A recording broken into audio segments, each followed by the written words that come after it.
figura del danzante y el tamborilero flautero, con danzas de origen ancestral, tradicionales del folclore extremeño. Son danzas que se ejecutan al son del tambor y la flauta, con castañuelas, palos, cintas, y que generalmente acompañan las procesiones religiosas en honor a los santos patrones de su localidad de origen.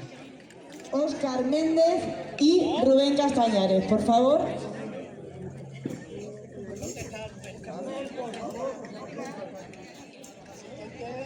Y bueno, dar muchísimas gracias al Ayuntamiento de Aldea Nueva, que nos ha montado y nada,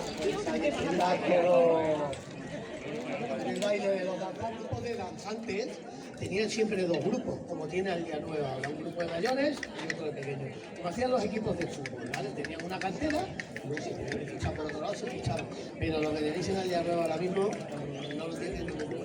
Pues mucha tradición, mucho empeño, mucho trabajo y muchísima dedicación. Así que muchísimas gracias.